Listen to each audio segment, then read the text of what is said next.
In the summer of 1998, 32-year-old Catherine Gordon sat curled up on the couch with a book inside of her home in Atlanta, Georgia. Across the living room, her husband lifted their newborn baby, Jade, out of the bassinet and carried her toward Catherine to breastfeed. It should have been a sweet moment.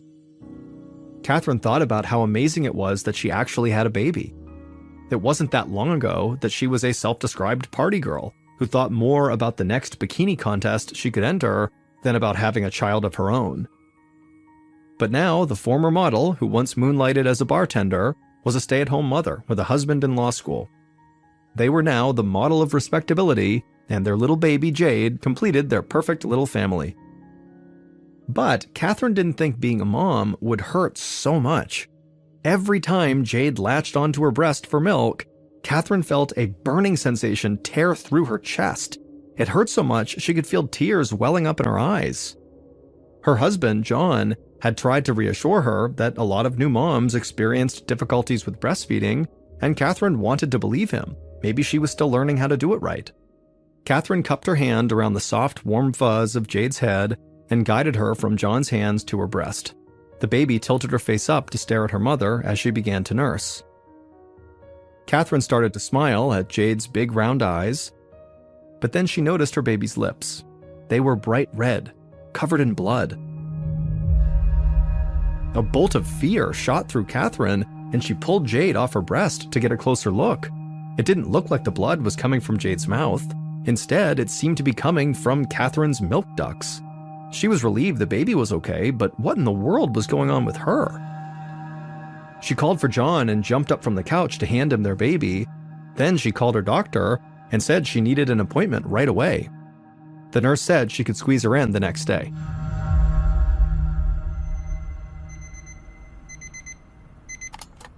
By the next morning, Catherine was exhausted. She'd barely slept the night before, between waking up for the baby and also worrying about what was happening with her breasts. If it wasn't for the pain in her chest, she might have fallen asleep right there. But her doctor, the same OBGYN who had delivered Jade a month earlier, could not have been kinder. She asked Catherine questions about her pain and carefully examined her breast to pinpoint where the pain was coming from. She also had Catherine produce some milk for analysis in the lab. Then she smiled and explained that Catherine had mastitis, a bacterial infection that targets breast tissue, causing it to swell. The swelling put pressure on Catherine's milk ducts, which led to the pain Catherine felt when she fed Jade. It also led to the bleeding. Mastitis is a very common illness that affects many new mothers, and it's easy to fix with antibiotics. The doctor promised that once Catherine finished taking the medication for 10 days, she'd be back to normal. Catherine exhaled in relief, but something was still bothering her that she needed to share. She told the doctor that 10 years ago, she had gotten breast implants while she was working as a swimwear model in Virginia Beach, Virginia. At the time, Catherine had been excited to get them. They gave her such a full figure that she won beauty contests all over the region. But now, Catherine wondered if the procedure could have caused any problems with breastfeeding her baby. The doctor promised Catherine the infection had nothing to do with the implants. This seemed like a totally ordinary case of mastitis, and she was sure Catherine would feel better after taking the antibiotics. Catherine thanked the doctor and headed home to tell John, hopeful that she would soon feel better.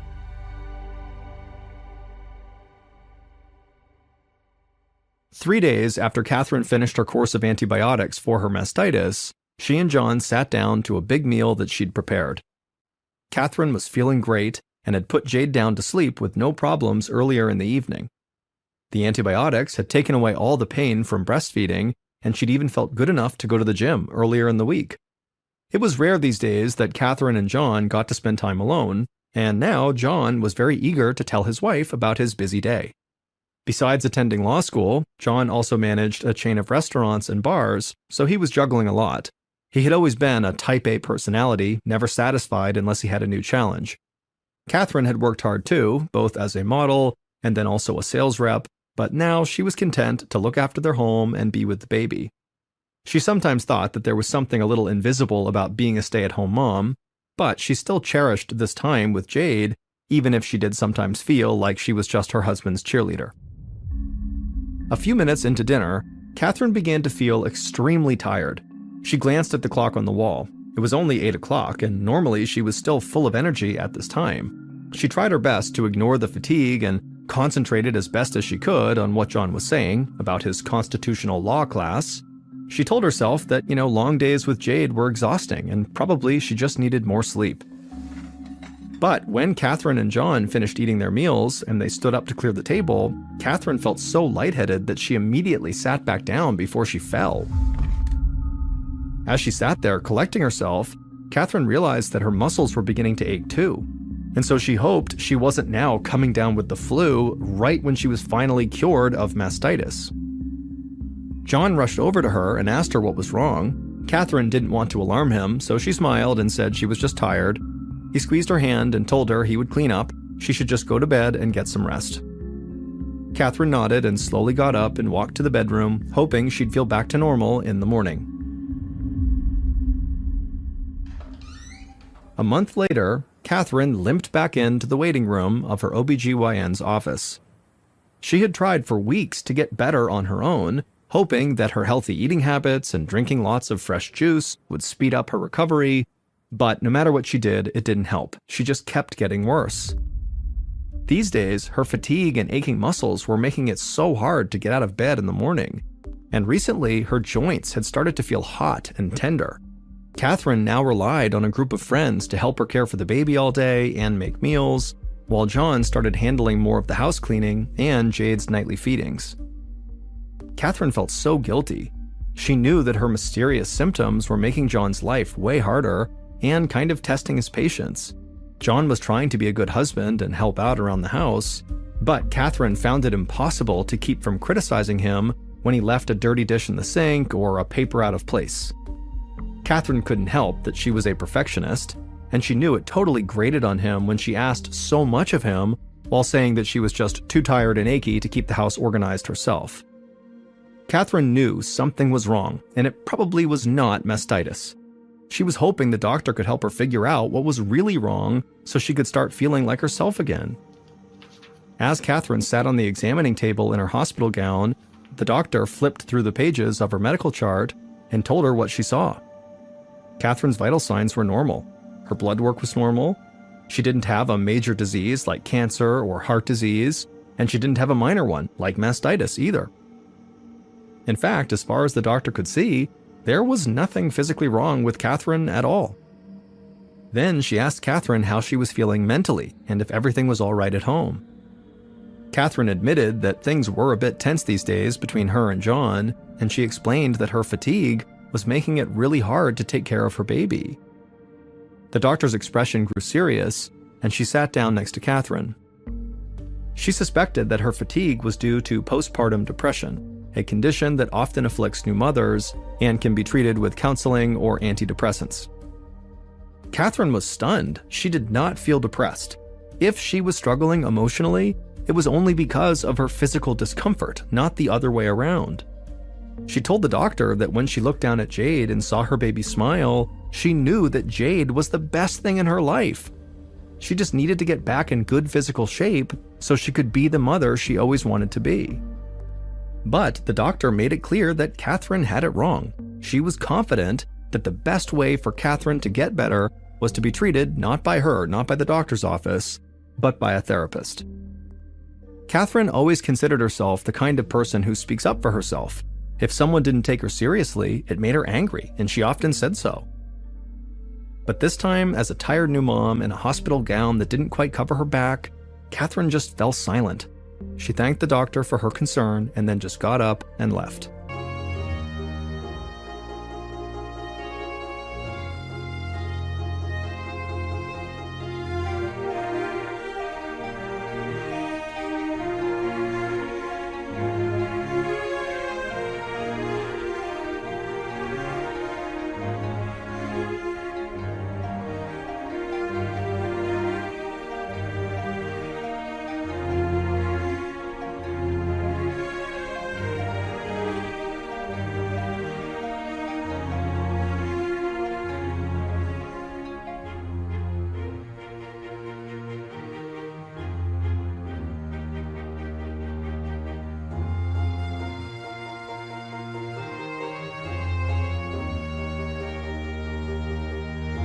The next day, Catherine was at home playing with Jade on a mat next to the couch.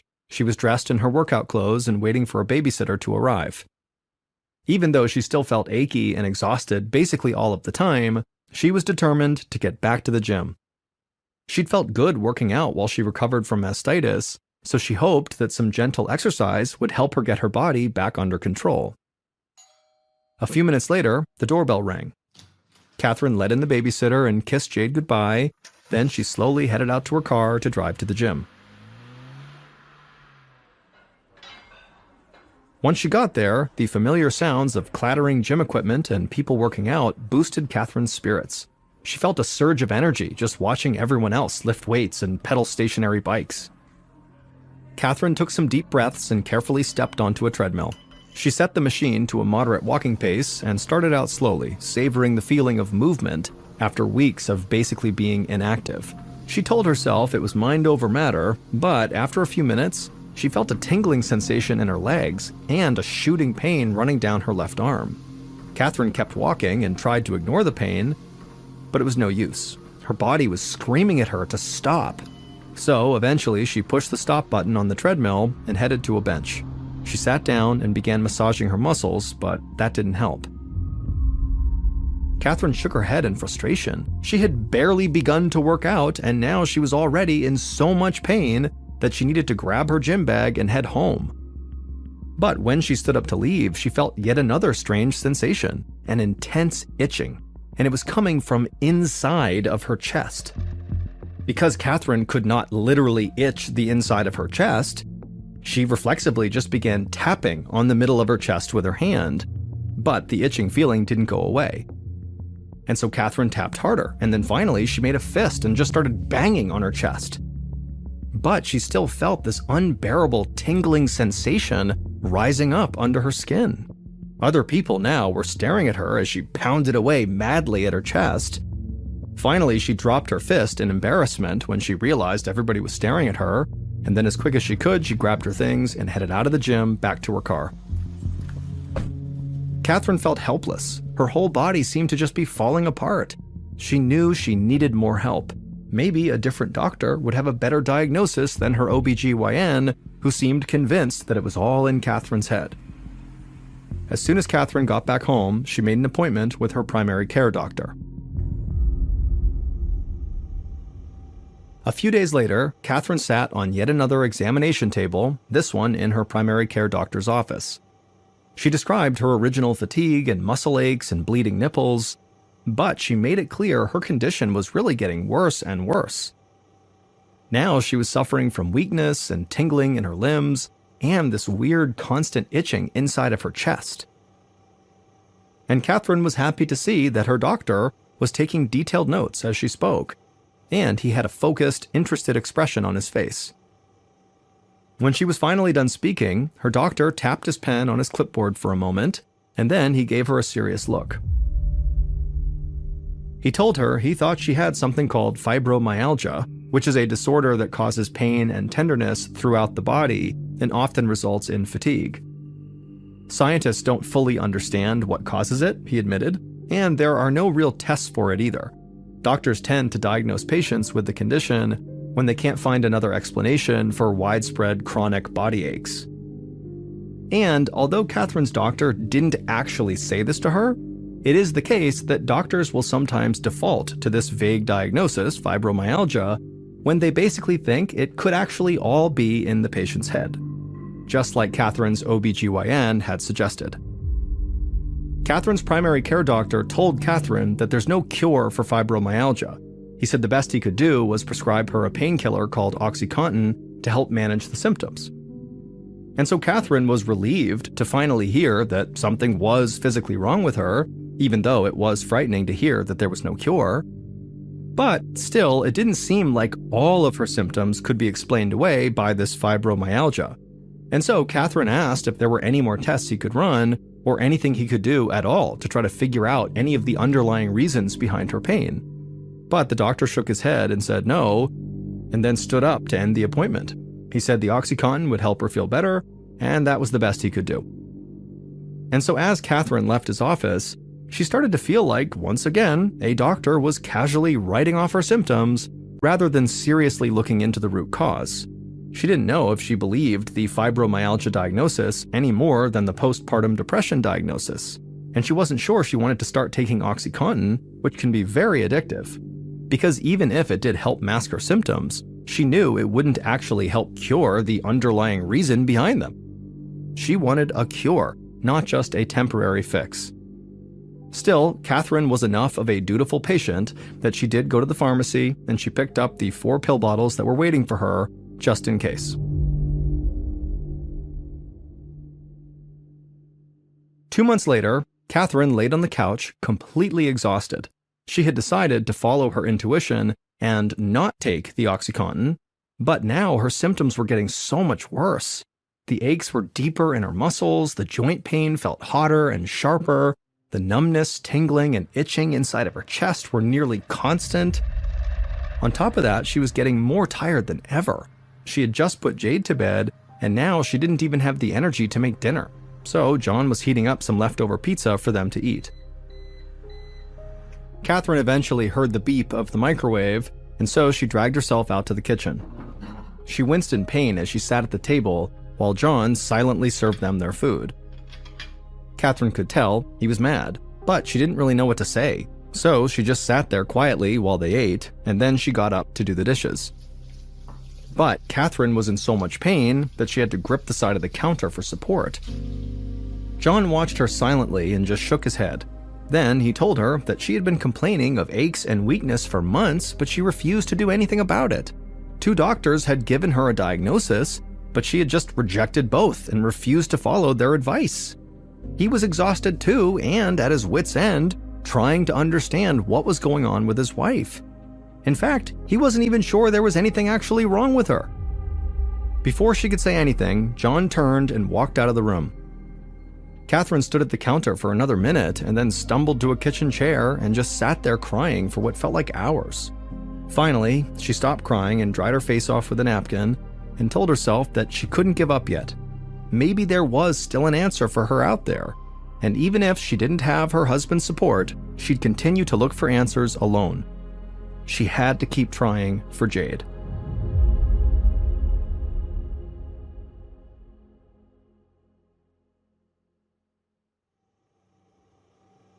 A few months later, in the spring of 1999, Catherine finally got an appointment with a rheumatologist who was an expert both on fibromyalgia and arthritis. Since that fight with John in the kitchen, Catherine had gone out and seen various other doctors, but none of them had been able to help.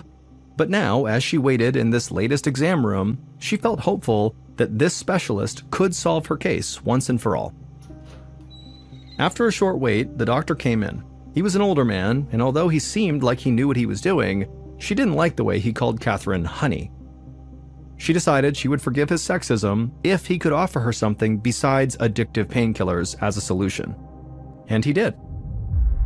The doctor began scolding Catherine for not listening to what doctors had already told her. The problem is in your head. He had reviewed her charts and, as far as he was concerned, she didn't have a disease. And until she could accept that and get herself together, her personal life would continue to suffer.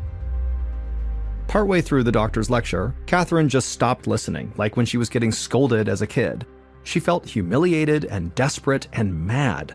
She knew there was something physically wrong with her, but she was now starting to feel her will to fight slipping away. And she knew the doctor was right about one thing. Her marriage was crumbling under the weight of her sickness. Catherine pushed herself up from her chair and silently left the office. She walked slowly to her car, having to stop periodically to lean against the wall to rest.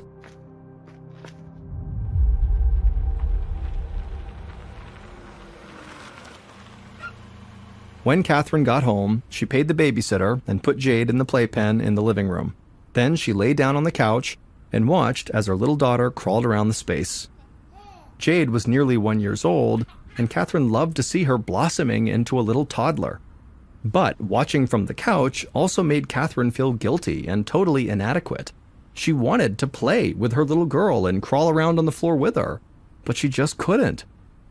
Catherine told Jade how beautiful and special she was, but to her surprise, the words that came out of her mouth sounded funny, almost like she was drunk.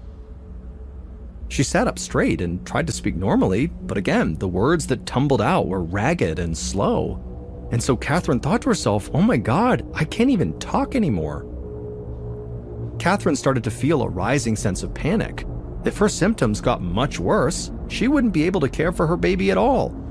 As the sun faded, Catherine managed to feed Jade and get her to sleep.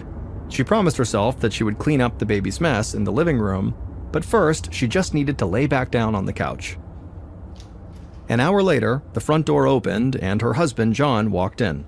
Catherine was still laying on the couch tucked underneath a blanket, and she could immediately feel her husband's disapproval as he stared at her and then also at the messy room all around her.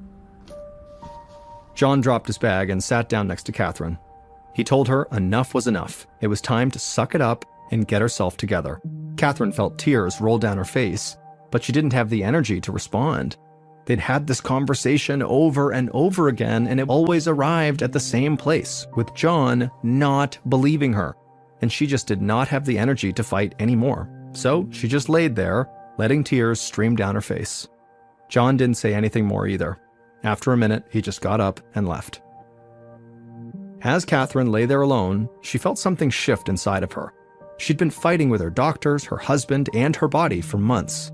She realized that she'd gotten to the end of her rope. After 10 months of fighting, she felt hopeless, alone, and totally out of options. Catherine could not keep living like this.